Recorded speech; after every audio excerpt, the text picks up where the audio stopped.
तो बच्चों कैसे हैं आप सब। बहुत बहुत स्वागत है आपका आज की इस वीडियो में। आज का ये वीडियो क्लास 12th के बच्चों के लिए बहुत ज़्यादा खास होने वाला है, क्योंकि आज की इस वीडियो में हम लोग देखने वाले हैं क्लास 12th का जो पॉलिटिकल साइंस सब्जेक्ट है आपका, इसका जो चैप्टर नंबर 2 है हमारा नए सिलेबस के अकॉर्डिंग, जो नया सिलेबस आया है 2023-24 का, इसके अकॉर्डिंग सत्ता के समकालीन केंद्र, ये जो चैप्टर है हम लोग आज की इस वीडियो में देखने वाले हैं। पहले इस चैप्टर का नाम कुछ और हुआ करता था, इसका नाम होता था सत्ता के वैकल्पिक केंद्र। लेकिन जो नया सिलेबस आया है 2023-24 के सेशन के बच्चों के लिए, तो उसके अकॉर्डिंग इस चैप्टर का नाम बदल दिया गया है। अब इस चैप्टर का नाम हो गया है सत्ता के समकालीन केंद्र। ठीक है, तो ये चैप्टर आज की इस वीडियो में हम लोग देखने वाले हैं और बहुत अच्छी तरीके से मैं आपको समझाने वाला हूँ। बस आप सभी को करना क्या है, आप सभी को इस वीडियो को ज्यादा से ज्यादा लाइक करना है। जितना ज्यादा आप इस वीडियो को लाइक करेंगे उतना ज्यादा हमारा मोटिवेशन बढ़ता है और वीडियोस को बनाने के लिए। अगर आप एक लाइक करते हैं तो इससे हमारा मोटिवेशन का लेवल लाखों करोड़ों अरबों खरबों गुना बढ़ जाता है।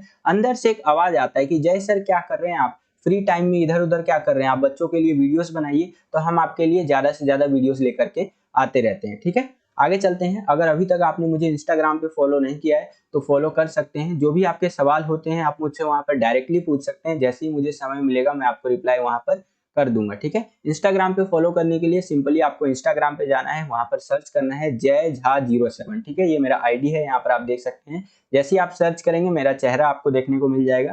ठीक है, मुझे फॉलो कर लीजिएगा और कोई भी क्वेश्चन होता है तो वहां पर आप मुझसे पूछ सकते हैं।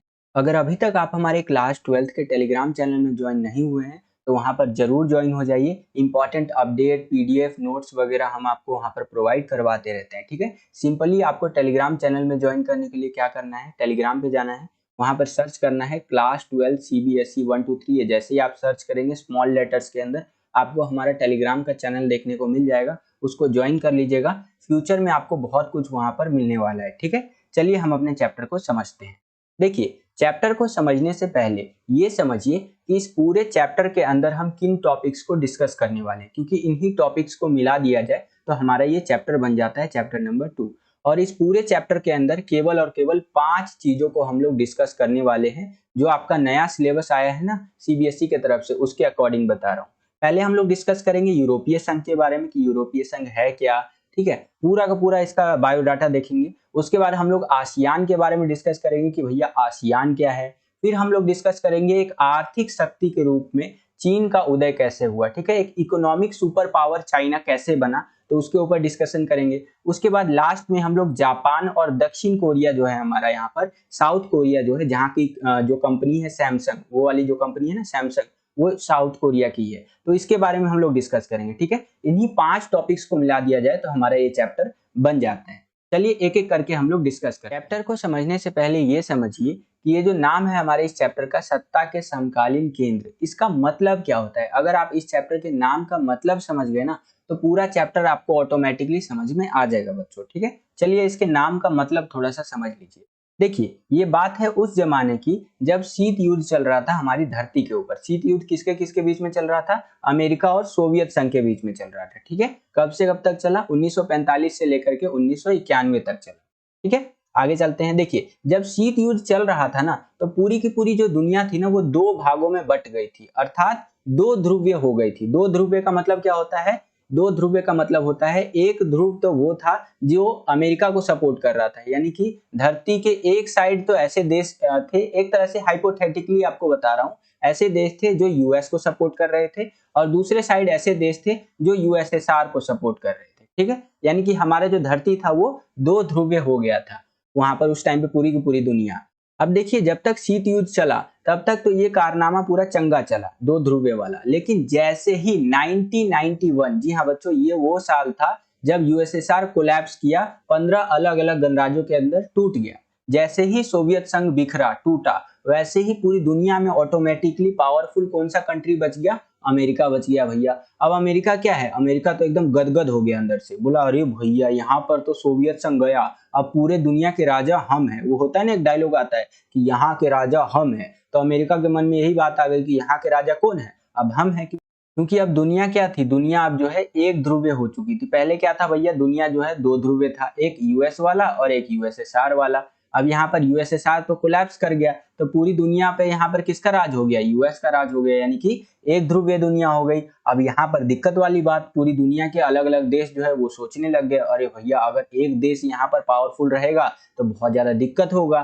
तो पूरी दुनिया ने ना एकदम दिमाग लगाया। दिमाग लगाने पे ये बात पता चला कि अगर कोई देश इंडिविजुअली पावरफुल हो सकता है तो वो इंडिविजुअली पावरफुल हो जाओ। अगर कोई एक देश पावरफुल नहीं बन सकता है तो कई देशों का एक ग्रुप बना लो। जैसे आप देखेंगे क्लास में एक बहुत ज्यादा पावरफुल बच्चा होता है जिससे ना कोई ऐसे भिड़ना नहीं चाहता है, लेकिन अगर 4 दोस्तों का एक ग्रुप होता है ना तो वो बोलते हैं अरे भैया 4 दोस्त है मेरे पीछे, हल्के में ना ले लिए भाई। तो उसी प्रकार से पूरी दुनिया में देखने को मिला ये सारी बातें। यानी कि जैसे आप देखेंगे यहाँ पर चाइना एक इकोनॉमिक सुपर पावर बन करके निकला, उसी हिसाब से दक्षिण कोरिया, जापान, ये सब पावरफुल कंट्रीज बन करके उभरे। अब कुछ ऐसे ऐसे देश थे जो पावरफुल नहीं हो सकते थे, जैसे आसियान के देश, ये इंडिविजुअली इतने पावरफुल नहीं हो सकते थे, तो इन लोगों ने अपना ग्रुप बना लिया, आसियान करके अपना ग्रुप बना लिया। उसी प्रकार से यूरोप के कुछ देश थे, उन्होंने अमेरिका को टक्कर देने के लिए अपना ग्रुप बना लिया, यूरोपीय संघ बना लिया। ठीक है, तो ये नई सत्ता के यहाँ पर हमें यहाँ पर क्या देखने को मिले, समकालीन केंद्र देखने को मिले। ठीक है, तो ये हमारा चैप्टर का ओवरऑल मतलब है। समझ में आया आपको? यानी कि शीत युद्ध के बाद क्या हुआ, एकमात्र महाशक्ति कौन बच गया, अमेरिका बच गया। और अमेरिका की जो ताकत थी, शक्ति थी, उसको कम करने के लिए, उसके दबदबे को कम करने के लिए नए नए सेंटर ऑफ पावर निकल करके आए, जैसे चाइना, जापान, दक्षिण कोरिया, आसियान, यूरोपीय संघ। ठीक है, तो ये हमारा यहाँ पर चैप्टर का मेन मतलब है। आई होप कि आपको पूरा समझ में आ गया होगा। अब यहाँ पर थोड़ा सा समझने का प्रयास कीजिए बच्चों। जो मैंने आपको चीजें इमेजेस और वीडियोस के फॉर्म में समझाई, वही चीज यहाँ पर थ्योरिकली मैंने लिख रखा है, पूरा का पूरा टाइप कर रखा है। इसको अगर आप समझ लेते हैं तो जब आप एग्जाम में अपना आंसर लिख रहे होंगे ना पूरा का पूरा, तो आंसर आपका बहुत अच्छा होगा। अगर मान लीजिए 6 नंबर का क्वेश्चन आ रहा है तो 6 में से 6 मिलने का आपको पूरा का पूरा संभावना बन जाएगा। ठीक है, क्योंकि इन जो मैंने यहाँ पर लिख रखा है ना इस तरह से, इसके अंदर कुछ ऐसे वर्ड्स है जिनका इस्तेमाल अगर आप अपने आंसर शीट में करते हैं तो टीचर बहुत ज्यादा खुश हो जाएगा, और टीचर खुश होगा तो ऑटोमेटिकली आपको खुश कर देगा वो। ठीक है, तो यहाँ पर देखिए, शीत युद्ध के बाद वैश्विक स्तर पर यानी ग्लोबली ऐसे संगठन और ऐसे देशों ने प्रभावशाली रूप से अंतर्राष्ट्रीय राजनीति में महत्वपूर्ण भूमिका निभाना प्रारंभ किया, जिससे यह साफ होने लगा कि यह संगठन तथा देश अमेरिका की एक ध्रुवीयता के सामने विकल्प के रूप में देखे जा सकते हैं। जैसे ही हमारा शीत युद्ध खत्म हुआ तो यहाँ पर पूरी दुनिया ने देख लिया कि भैया अमेरिका एकमात्र महाशक्ति बच गया है। अब इसको तो यहाँ पर चैलेंज तो करना ही करना है, क्योंकि भैया अगर इसको चैलेंज नहीं करेंगे अमेरिका को तो दिक्कत हो जाएगा पूरी दुनिया को। इसीलिए या तो इंडिविजुअली कई देश आ गए, जैसे चाइना हो गया आपका, यहाँ पर साउथ कोरिया हो गया, जापान हो गया, ठीक है, इंडिया भी आप मान सकते हैं, या फिर कोई ऑर्गेनाइजेशन ले लीजिए, जैसे यूरोपियन यूनियन हो गया आपका, आसियान हो गया। ऐसे सारे संगठन और देशों ने मिलकर के कहीं ना कहीं अमेरिका का जो दबदबा था, एक ध्रुवीयता था, उसके यहाँ पर विकल्प के यानी ऑप्शन के रूप में भी उभरे, और साथ ही साथ उसके दबदबे को, अमेरिका के दबदबे को कम करने का भी प्रयास किया। ठीक है, विश्व राजनीति में दो ध्रुवीय व्यवस्था के टूटने के बाद स्पष्ट हो गया कि राजनीतिक और आर्थिक सत्ता के नए केंद्र कुछ हद तक अमेरिका के प्रभुत्व यानी ताकत को सीमित करेंगे। यानी कि जो नए सत्ता के केंद्र आ गए हैं ना, new centre of power, new centre of power कौन कौन से है, जैसे चाइना, आपका साउथ कोरिया, जापान, ठीक है,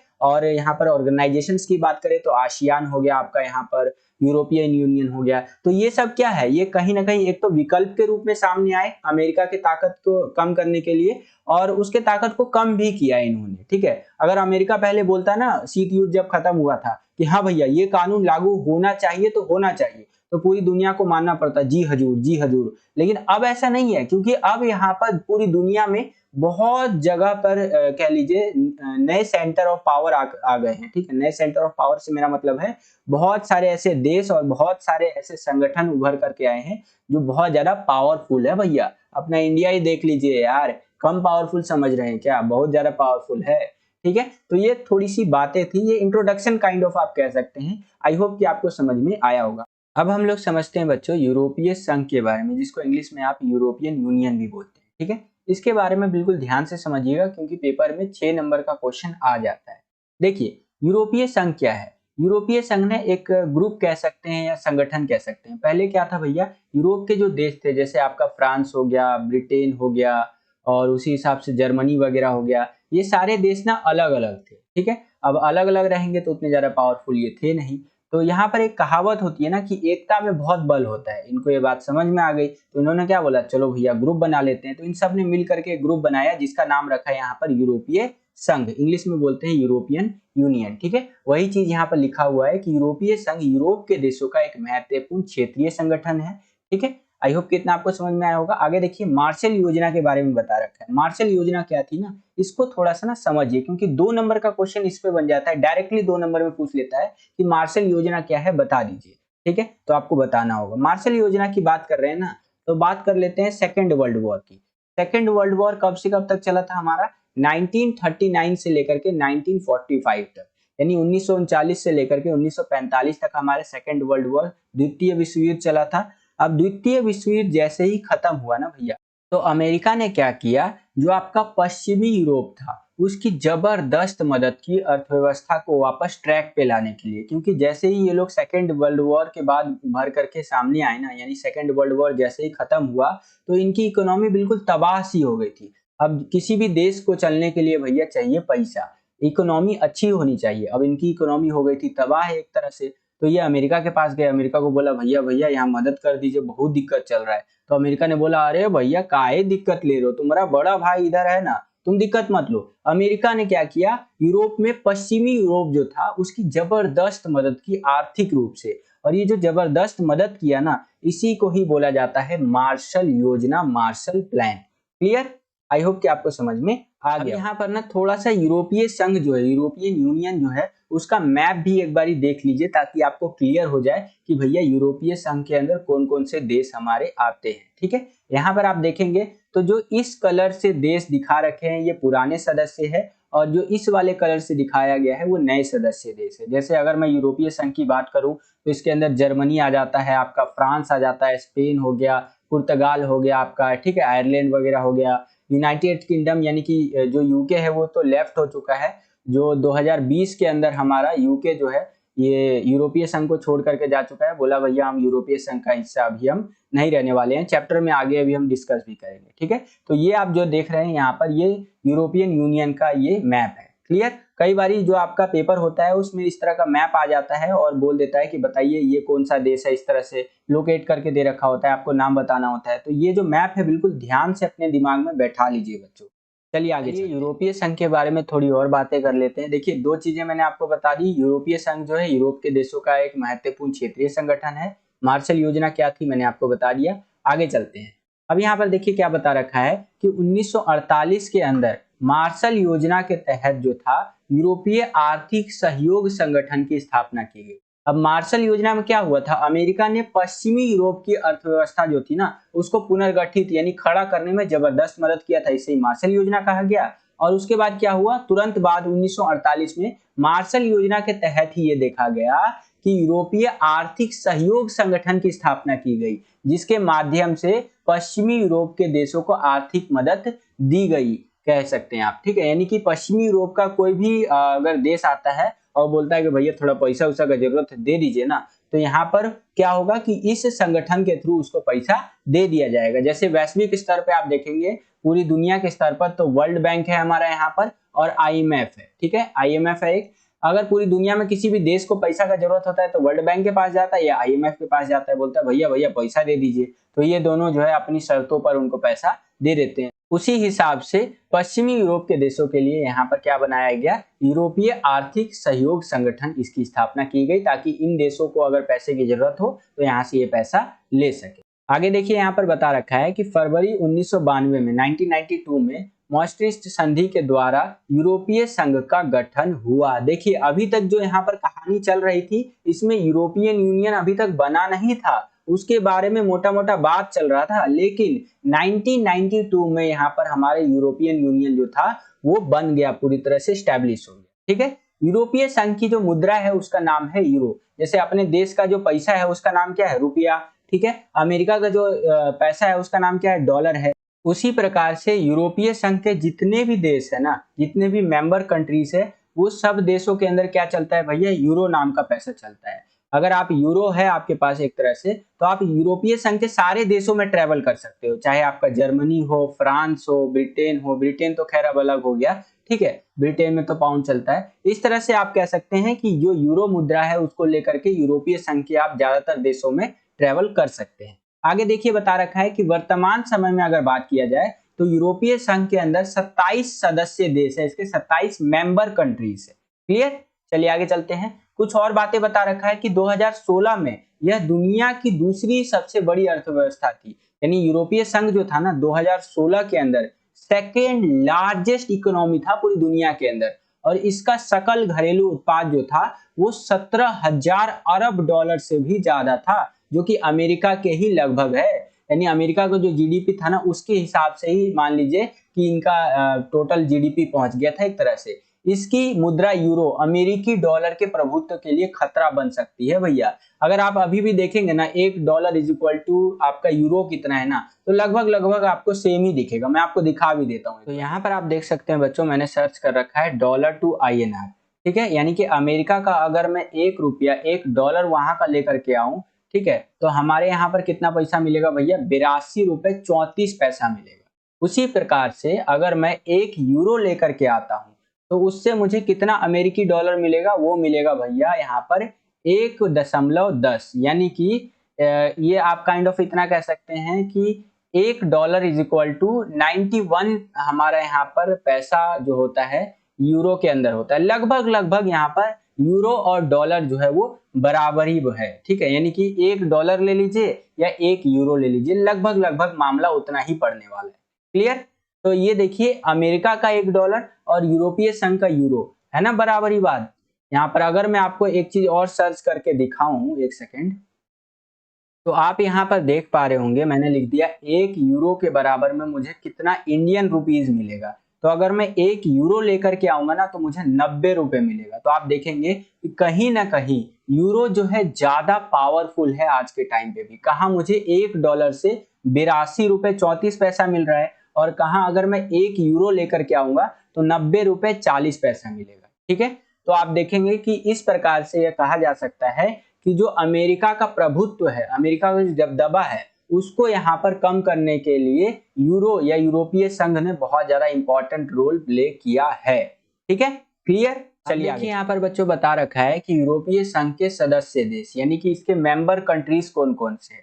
तो देखिए यूरोपीय संघ के पुराने सदस्य देशों की अगर बात करें तो उसमें आ जाता है Austria, Belgium, Denmark, Finland, France, Germany, Greece, ये सारे देश आ जाते हैं। यहाँ पर आप नाम देख सकते हैं, बहुत सारे नाम है। ब्रिटेन ने क्या किया था, यूरोपीय संघ से जून 2016 में एक जनमत संग्रह के द्वारा अलग होने का निर्णय किया। ब्रिटेन, वही ब्रिटेन जिसने हमारे ऊपर 200 सालों तक राज किया था भारत के ऊपर, ये अंग्रेज लोगों की बात हो रही है। तो इन्होंने बोला कि भैया हमें कुछ खास फायदा तो दिख नहीं रहा यूरोपीय संघ के अंदर, हम अलग हो जाते हैं। ठीक है, जिसे यहाँ पर ब्रेक्जिट कहा गया। ठीक है, अब जो है यूरोपीय संघ का ये सदस्य नहीं है। जनवरी 2020 के अंदर यह यूरोपीय संघ से अलग हो गया, जिसके ऊपर मैंने कम्युनिटी टैब में ये क्वेश्चन भी पूछा था कि बताओ भैया यूरोपीय संघ से ब्रिटेन कब अलग हुआ था, तो 90% बच्चों का आंसर वहां पर गलत था। कोई बोल रहा है 2015, कोई बोल रहा है कुछ और, लेकिन आंसर क्या है भैया, 2020 के अंदर जो है ना यूरोपीय संघ से ब्रिटेन जो है निकला है, एग्जिट हुआ है।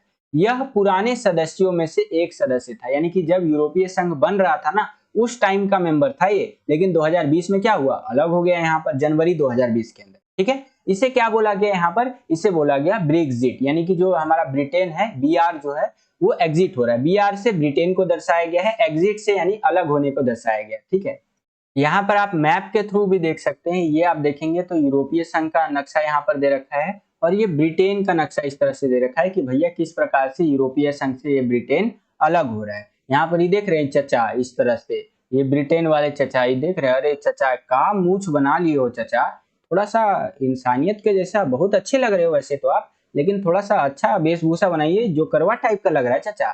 चलिए खैर मुद्दे पे आते हैं, आगे चलते हैं। अब यहाँ पर ना थोड़ा सा और समझिए यूरोपीय संघ के बारे में। अब यूरोपीय संघ के गठन का उद्देश्य बता रखा है। कोई भी चीज इस दुनिया में आती है तो उसका कोई ना कोई रीजन होता है।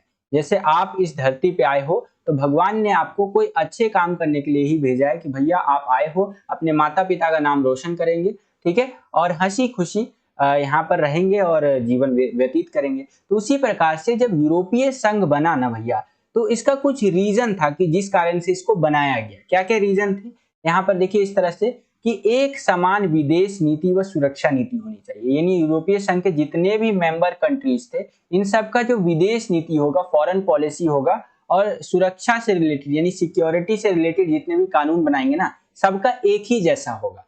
अंतर्राष्ट्रीय मामलों तथा न्याय से जुड़े मामलों पर सहयोग करेंगे एक दूसरे का। इंटरनेशनल लेवल का अगर कोई मामला सुलझाना है तो सारे देश मिलकर के काम करेंगे। ठीक है, एक समान मुद्रा का चलन होगा। सारे देश जो है ना, एक समान मुद्रा को ही मानेंगे। वीजा मुक्त आवागमन होगा। वीजा क्या होता है इसको थोड़ा सा समझ लीजिए। मान लीजिए कि आप इंडिया में रहते हैं और आपको यहाँ पर अमेरिका जाना है, यूएस जाना है, तो आपके पास वीजा होना चाहिए। वीजा का मतलब होता है कि अमेरिका के जो अथॉरिटी है, सरकार है, आपको परमिशन दे रखा है कि चलिए भैया आप इंडिया से अमेरिका आ जाइए, लेकिन उसके पीछे आपको एक ऑथेंटिक रीजन देना पड़ेगा कि हाँ मैं पढ़ने के लिए आ रहा हूँ, बिजनेस के लिए आ रहा हूँ, टूरिज्म के लिए आ रहा हूँ। ठीक है, तो अगर आपका जो जवाब है, जैसे आप बोल दिए कि मुझे पढ़ने के लिए अमेरिका जाना है, ठीक है, अमेरिका की गवर्नमेंट को लगा कि चलो हाँ बच्चा पढ़ने के लिए आ रहा है, तो आपको वीजा दे देगा। हाँ भैया 6 महीने तक या 6 साल तक आप रह सकते हो, जितने दिन का भी आपका पढ़ाई होता है, तो आपको एक लेटर पकड़ा देगा। ठीक है, तो ये आपको लेटर लेना पड़ता है हर एक कंट्री से जहां पर वीजा लगता है।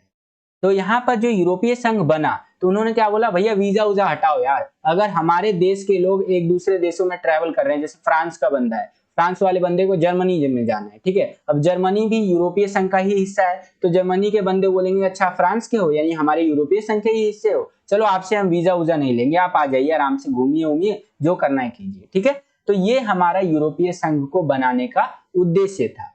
अब हम लोग बात करते हैं यूरोपीय संघ की विशेषता के बारे में, यानी कि यूरोपीय संघ जो है उसके फीचर्स क्या क्या है। सिंपल सी बात है, जो आपके हाथ में फोन है आपका, ठीक है, उसके भी कुछ फीचर्स होंगे। जैसे आपसे मैं पूछूंगा कि आपके हाथ में ये एप्पल का फोन है, या सपोज कीजिए कि एक महंगा फोन है या सस्ता फोन है, जो भी, तो उसके फीचर क्या क्या है। तो आप बोलेंगे अरे सर जी 8 GB रैम है, पबजी बहुत अच्छे से चल जाता है, ठीक है, और मेरा फोन का कलर ऐसा है, ठीक है, बैटरी 5000 mAh है। इस तरह से आप अपने फोन का फीचर मुझे गिनाने लग जाओगे। तो उसी प्रकार से यहाँ पर यूरोपीय संघ जो है ना, उसकी भी कुछ विशेषताएं हैं। जैसे यूरोपीय संघ ने आर्थिक सहयोग वाली संस्था से बदल करके राजनीतिक संस्था का रूप ले लिया है। स्टार्टिंग में मैंने आपको बताया था कि यहाँ पर आर्थिक सहयोग वाली संस्था बनाया गया था, ठीक है, 48 की बात थी, 1948 की, लेकिन धीरे धीरे इन्होंने अपने आप को चेंज किया और अब ये राजनीतिक संस्था का रूप इन्होंने ले लिया है। ठीक है, यानी पूरी दुनिया में पॉलिटिकली अगर बात करें ना, तो यूरोपियन यूनियन जो है बहुत ज्यादा इंपॉर्टेंट रोल प्ले करता है। यूरोपीय संघ जो है ना, अब एक विशाल राष्ट्र राज्य की तरह जो है वो काम करने लगा है। ठीक है, एक बहुत बड़े देश के रूप में कह लीजिए, इस तरह से काम करने लगा है, जिसका अपना झंडा है, अपना राष्ट्रीय गान है, अपना स्थापना दिवस है, अपनी मुद्रा है। ठीक है, तो ये सब क्या है, यूरोपीय संघ की विशेषता है बच्चों। आगे देखिए बता रखा है कि अन्य देशों से संबंधों के मामले में इसने काफी हद तक साझी विदेश नीति और सुरक्षा नीति बना ली है। और देशों से जो रिलेशंस बनाता है यूरोपीय संघ, तो यूरोपीय संघ के जितने भी देश है ना, सबका फॉरेन पॉलिसी देखेंगे ना तो एक जैसा है। ठीक है, सिक्योरिटी की बात करें, सुरक्षा नीतियों की बात करें तो भी एक जैसा है। यूरोपीय संघ का जो झंडा है उस पर 12 सोने के सितारे के घेरे के रूप में वहां के लोगों की पूर्णता, समग्रता, एकता और मेल मिलाप का प्रतीक है। यूरोपीय संघ का आप झंडा देखेंगे तो उस पर आप देखेंगे 12 सोने के सितारे के घेरे बने हुए। ठीक है, मैं आपको दिखा भी देता हूँ। ये आप देख पा रहे होंगे, ये यूरोपीय संघ का झंडा है। यहाँ पर ये जो 12 सोने के सितारे वाले घेरे है ना, ये क्या है भैया, ये वहां के लोगों का पूर्णता, समग्रता और एकता और मेल मिलाप का जो यहाँ पर प्रतीक है, एक तरह से सिंबल आप कह सकते हैं। ठीक है, ये जो यहाँ पर स्टार्स दे रखे हैं, तो देखिए कितना अच्छा झंडा बनाया है इन्होंने। इस झंडे को ही एज अ सिंबल ये मान करके और सब मिलजुल करके रहते हैं। ठीक है, तो ये कुछ बातें यहाँ पर यूरोपीय संघ के बारे में बताई गई है। आगे चलते हैं, कुछ और बातें समझ लेते हैं। देखिए, यूरोपीय संघ को ताकतवर बनाने वाले कारण या विशेषताएं। यूरोपीय संघ जो है ना, इतना ताकतवर क्यों है भैया, कुछ तो खास बात होगा इसमें। हालांकि खासियत की तो हमने अभी बात की ही, लेकिन कुछ और बातें भी कर लेते हैं। देखिए, 2005 में यह दुनिया की सबसे बड़ी अर्थव्यवस्था थी और इसका सकल घरेलू उत्पाद अमेरिका से भी ज्यादा था। 2005 की बात कर रहा है, तो ये दुनिया का सबसे बड़ी अर्थव्यवस्था थी उस टाइम पे, और इसका सकल घरेलू उत्पाद यानी कि जो जीडीपी था ना, वो अमेरिका से भी ज्यादा है। हालांकि पूरी दुनिया में आज के टाइम पे अमेरिका नंबर 1 पे है, सेकंड पे चाइना है, लेकिन उस टाइम पे 2005 में नंबर 1 पे कौन था, यूरोपियन यूनियन यानी कि यूरोपीय संघ। इसकी मुद्रा यूरो अमेरिकी डॉलर के प्रभुत्व के लिए खतरा बन गई है। मैंने आपको यहाँ पर एकदम दिखाया गूगल पर सर्च करके कि $1 लाते हैं तो 82 रुपया मिल रहा है और 1 यूरो ला रहा हूं तो 90 रुपया मिल रहा है। तो जाहिर सी बात है डॉलर के प्रभुत्व, डॉलर का जो दबदबा है ना, उसके लिए तो खतरा बन ही गई है। विश्व व्यापार में इसकी हिस्सेदारी कह लीजिए या साझेदारी कह लीजिए, अमेरिका से 3 गुना ज्यादा है। ठीक है, अमेरिका से भी 3 गुना ज्यादा व्यापार कर रहा है ये। इसकी आर्थिक शक्ति का प्रभाव यूरोप, एशिया और अफ्रीका के देशों पर है। इसका जो इकोनॉमिक पावर, मतलब इकोनॉमिक शक्ति है ना इसके पास, इसका जो दबदबा है कह लीजिए, इन जगहों पर देखने को मिलता है। यूरोप के अंदर, एशिया के अंदर और अफ्रीका के जो देश है ना, वो यूरोपीय संघ का लोहा मानते हैं भैया। यह विश्व व्यापार संगठन यानी WTO जो है, इसके अंदर एक महत्वपूर्ण समूह के रूप में कार्य करता है यूरोपीय संघ, और इसका एक सदस्य देश फ्रांस सुरक्षा परिषद का स्थायी सदस्य भी है भैया यहाँ पर। तो ये बहुत बड़ी बात हो जाती है, जो कि इसको और ज्यादा पावरफुल बनाता है। इसके चलते यूरोपीय संघ अमेरिकी समेत सभी राष्ट्रों की नीतियों को प्रभावित करता है। यानी कि कोई भी दुनिया में कानून बनता है ना, तो एक बार पूछा जरूर जाता है यूरोपीय संघ से कि भैया ये कानून बना ले का, तो वो बोलते हैं हाँ बना लो तो ठीक है, नहीं तो दिक्कत हो सकता है उस कानून में। समझ रहे हैं? यूरोपीय संघ का सदस्य देश फ्रांस जो है परमाणु शक्ति संपन्न है। यानी कि वो तो सुरक्षा परिषद का स्थायी सदस्य है ही साथ उनके पास परमाणु बम भी है। तो ये भी इनको और ज्यादा पावरफुल बनाता है। अब हम लोग यहाँ पर समझते हैं यूरोपीय संघ की जो कमजोरियां हैं उसके बारे में। ठीक है, जाहिर सी बात है भैया, कोई भी चीज इस दुनिया में परफेक्ट नहीं होता, कुछ ना कुछ कमियां सबके अंदर होती ही होती है, चाहे वो कोई सामान हो, कोई संगठन हो, कोई देश हो या कुछ भी हो। ठीक है, उसी प्रकार से जो यूरोपीय संघ है उसकी कुछ कमजोरियां कह लीजिए या सीमाएं कह लीजिए, वो भी हमें देखने को मिलती है। जैसे इसके सदस्य देशों की अगर बात करें तो अपनी विदेश नीति और रक्षा नीति है जो कई बार एक दूसरे के खिलाफ भी हो जाती है। इसके जो मेंबर कंट्रीज है उनकी अपनी सुरक्षा नीति और इस तरह से यहाँ पर फॉरेन पॉलिसी कह लीजिए या विदेश नीति कह लीजिए, वो तो है, लेकिन कई बार ये मानते नहीं है, बोलते हैं कि भैया तू ये फॉलो कर रहा है, मैं नहीं कर रहा है फॉलो, जा क्या कर लेगा। जैसे इराक पर हमले के मामले में ये हमें देखने को मिला कि इनकी सुरक्षा नीति और जो इनका फॉरेन पॉलिसी था उसके अंदर काफी ज्यादा यहाँ पर डिसबैलेंस क्रिएट हो गया सभी देशों के बीच में। ठीक है, आगे बता रखा है कि यूरोप के कुछ हिस्से में यूरो मुद्रा को लागू करने को लेकर नाराजगी है।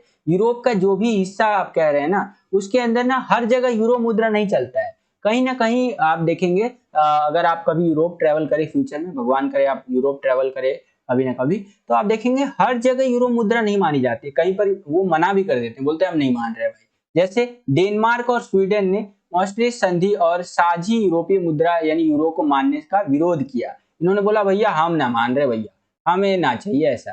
ठीक है, और यूरोपीय संघ के कई सदस्य देश अमेरिकी गठबंधन में थे उस टाइम पे। तो ये कुछ बातें बता रखी हैं यूरोपीय संघ की कमजोरियों के बारे में। तो आई होप कि यूरोपीय संघ आपको पूरा का पूरा क्लियर हो गया होगा। अब हम लोग आसियान के बारे में थोड़ा सा समझ लें। अब यहाँ पर समझिए बच्चों आसियान के बारे में। ये आसियान क्या है भैया? तो देखिए आसियान का फुल फॉर्म होता है दक्षिण पूर्व एशियाई राष्ट्रों का संगठन। ठीक है, association of south east Asian Nations, जिसको हम शॉर्ट में आसियान बोल देते हैं। इसकी जो स्थापना थी ये 5 देशों ने की थी बैंकॉक घोषणा पत्र पर हस्ताक्षर करने के बाद 1967 के अंदर।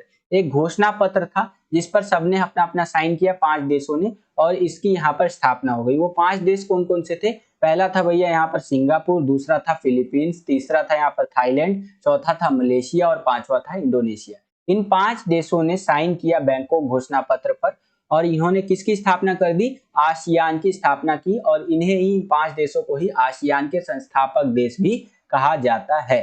क्लियर?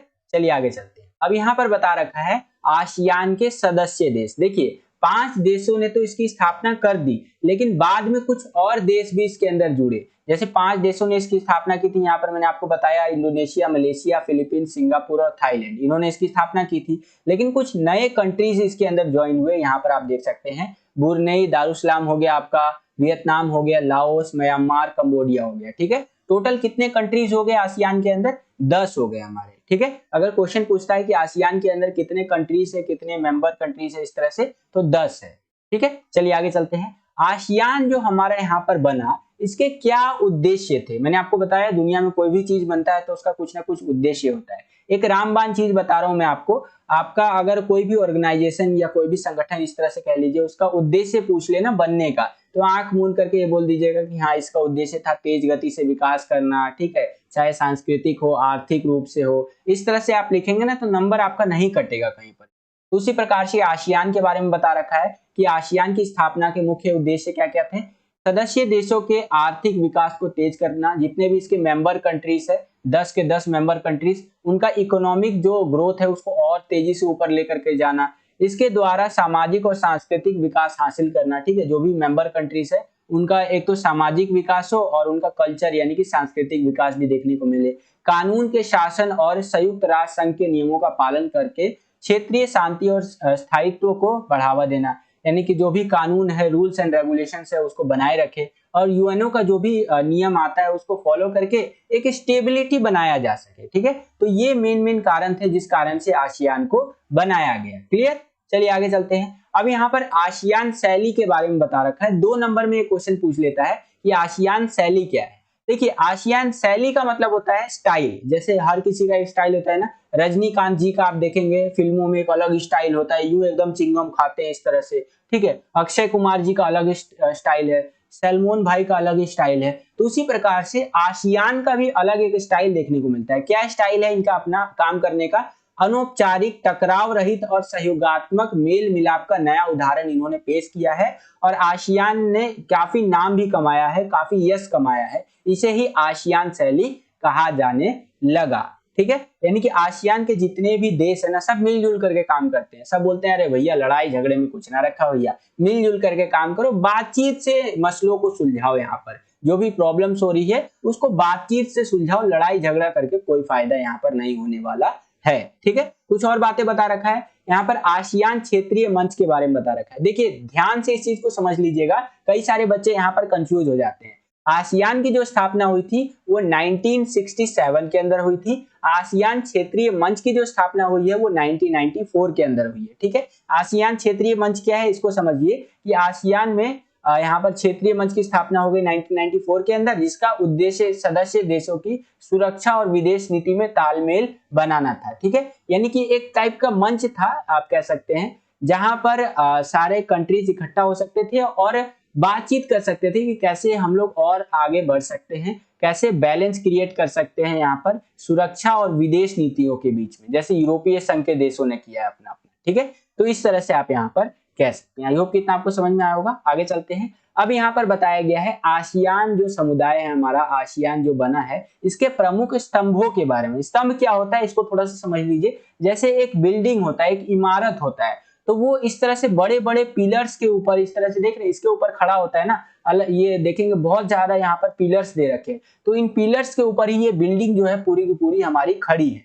तो उसी प्रकार से आसियान जो खड़ा है यानी कि करंटली फंक्शन कर रहा है, काम कर पा रहा है, वो इन्हीं 3 चीजों की वजह से, 3 प्रमुख स्तंभों की वजह से काम कर पा रहा है यहाँ पर, ठीक है। पहला आप देखेंगे तो आसियान सुरक्षा समुदाय हो गया, दूसरा है आसियान आर्थिक समुदाय, तीसरा है आसियान सांस्कृतिक समुदाय।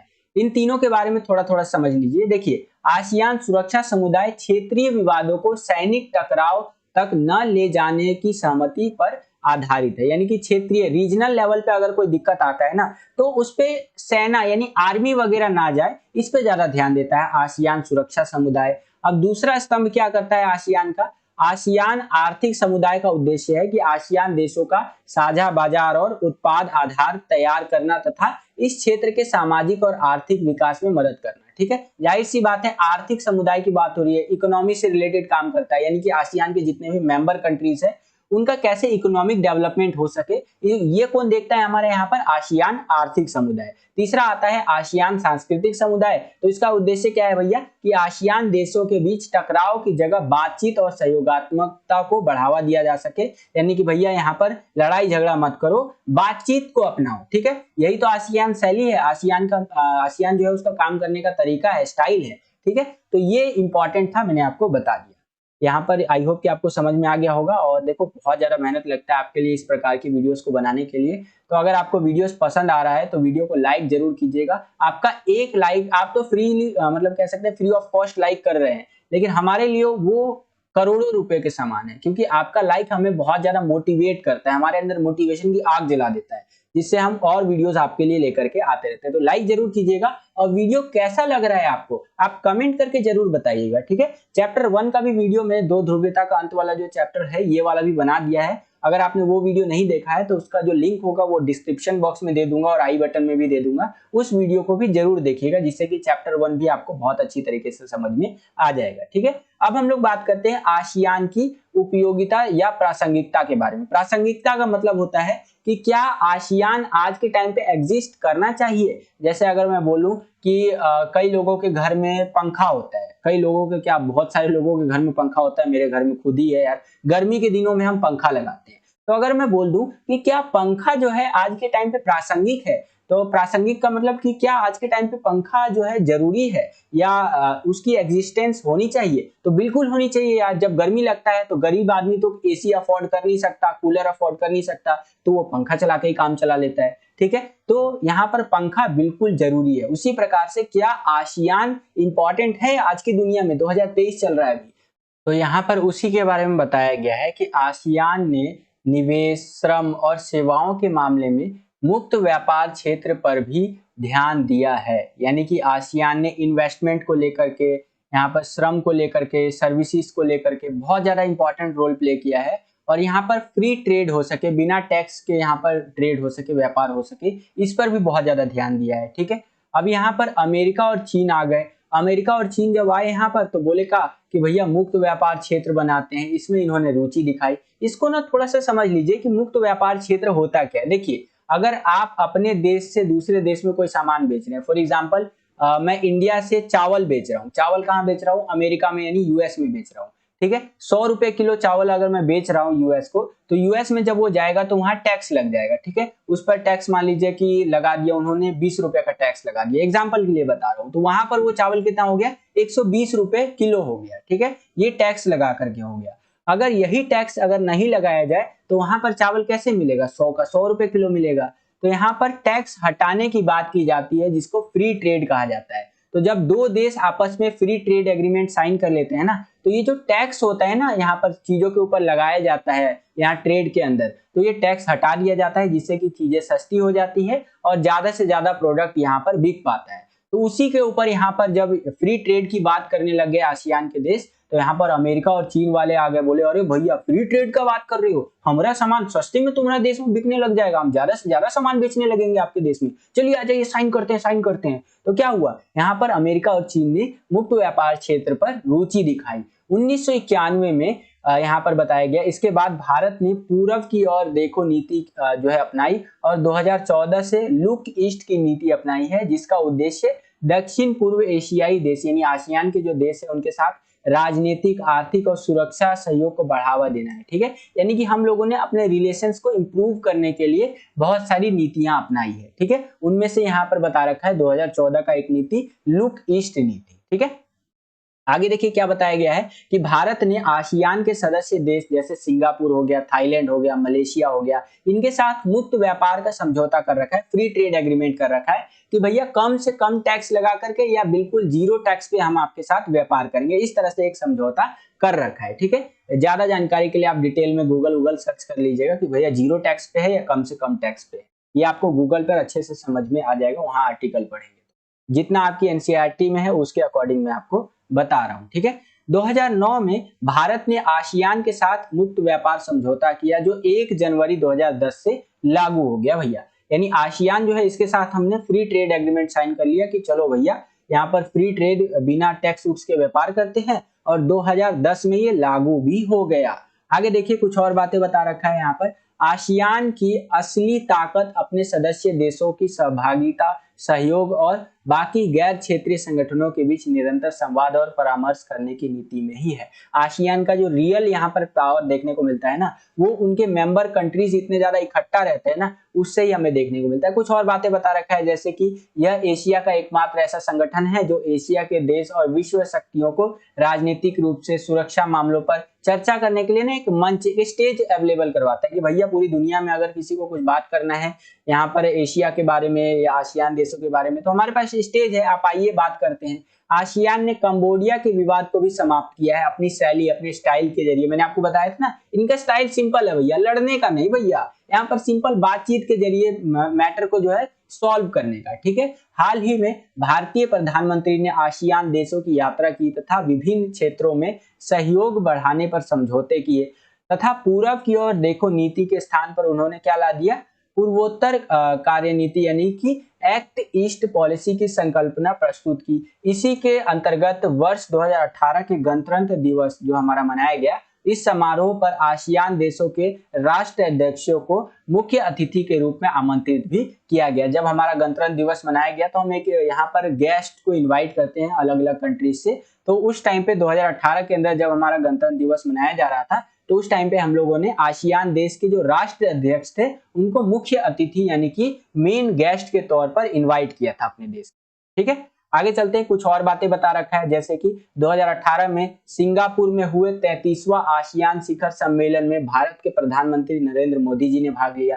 सिंगापुर में यहाँ पर शिखर सम्मेलन हो रहा था तो वहां पर मोदी जी गए और उन्होंने पार्टिसिपेट किया। 2019 में प्रधानमंत्री नरेंद्र मोदी जी ने बैंकॉक में आयोजित आसियान शिखर सम्मेलन में भाग लिया। उसके बाद तो कोरोना आ गया भैया। 17वां आसियान भारत शिखर सम्मेलन जब हो रहा था 12 नवंबर 2020 को, तो ये वर्चुअली आयोजित किया गया। वर्चुअली मतलब ऑनलाइन ये मीटिंग आयोजित किया गया जहां पर मोदी जी ने वीडियो कॉन्फ्रेंसिंग के थ्रू इस तरह से ये मीटिंग कंडक्ट किया। ठीक है, मीटिंग को अटेंड किया इन्होंने।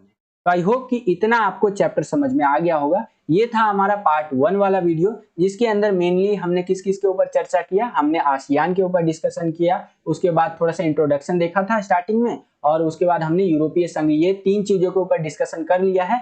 अब जो नेक्स्ट पार्ट आएगा इसका पार्ट 2 वाला वीडियो आएगा, इसके अंदर हम लोग 3 चीजों के ऊपर डिस्कशन करेंगे, चाइना के ऊपर, साउथ कोरिया के ऊपर और जापान के ऊपर। ठीक है, तो पार्ट 2 का लिंक भी मैं आपको डिस्क्रिप्शन में प्रोवाइड करवा दूंगा। जल्द से जल्द बनाने का कोशिश करूंगा पार्ट 2 और बहुत जल्दी बन जाएगा। आप बस अच्छा कमेंट करके बताइए कि आपको वीडियो कैसा लगा। तो यही था आज का ये वीडियो। आई होप कि आपको ये वीडियो पसंद आया होगा। अगर आपको ये वीडियो पसंद आया तो ज्यादा से ज्यादा इस वीडियो को लाइक कीजिए। जितना ज्यादा वीडियो को लाइक करते हैं उतना ज्यादा हमारा मोटिवेशन बढ़ता है और वीडियोस को बनाने के लिए। चैनल पर अगर आप नए आ गए हैं और विद्यालय स्टडी पॉइंट को अगर अभी तक आपने सब्सक्राइब नहीं किया है तो क्या कर रहे हैं आप, सब्सक्राइब कर लीजिए। इसी प्रकार के इंटरेस्टिंग वीडियोस हम आपके लिए लेकर के आते रहते हैं। लाल कलर का बटन दबा करके सब्सक्राइब जरूर कर लीजिए। जैसे ही आप चैनल को सब्सक्राइब करेंगे बगल में आपको बेल का, घंटी या घंटा कुछ भी कह सकते हैं, उसका आइकन देखने को मिलेगा। उसको प्रेस करके ऑल पे क्लिक कर दीजिएगा जिससे कि जो भी हमने यहाँ वीडियो डाले उसका नोटिफिकेशन सबसे पहले आपके फोन पर आ जाया करे और आपकी जो तैयारी है एग्जाम्स के लिए वो और भी बेहतर से बेहतर तरीके से हो सके। आज के लिए इतना ही बच्चों, मिलता हूँ आपसे अगली और एक्साइटिंग वीडियो में। तब तक के लिए खुश रहिए, खुश रखिए सभी को। जय हिंद, वंदे मातरम।